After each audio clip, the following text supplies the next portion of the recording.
You've not recovered any survivors.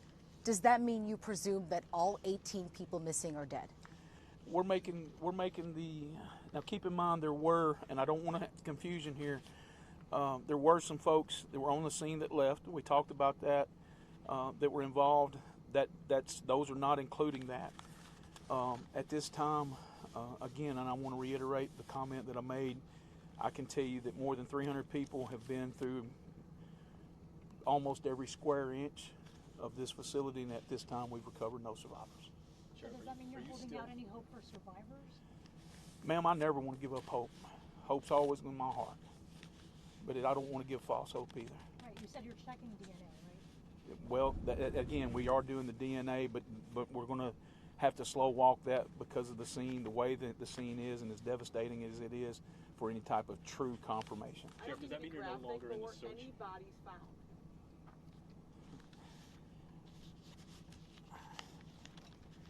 At some point in time, we've got to rip off the Band-Aid. Can I tell you, and I alluded to it yesterday, it's not like working a accident. It's not like working a tornado. We're dealing with explosions.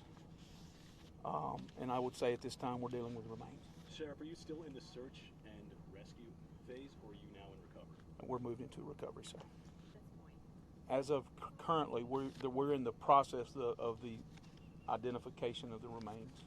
So can you say how many you've successfully done at this point? I can tell you by other means that we can tell you who was in the building at the time of the explosion.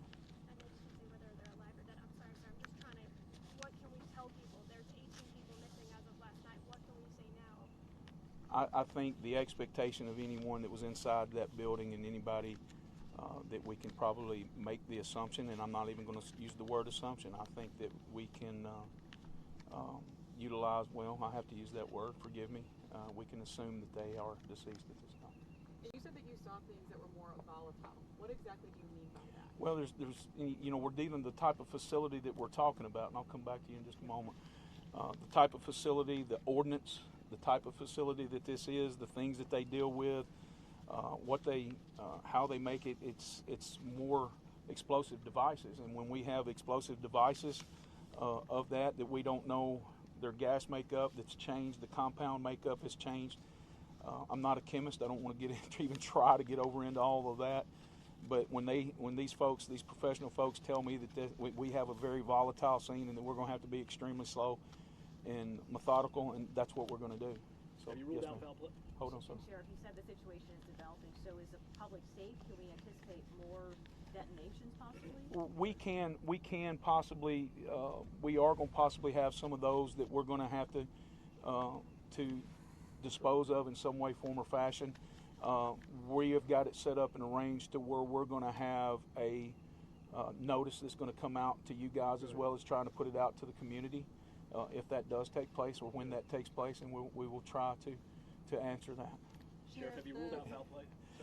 Again, we're in an investigative type situation, and can I say we're going to rule out foul play? We can't answer that. That might be days or weeks or months before we can do that. And it's like I've said every time before, we have one shot at this, and we're going to take our time to make sure that we do the very best for our people. Sheriff,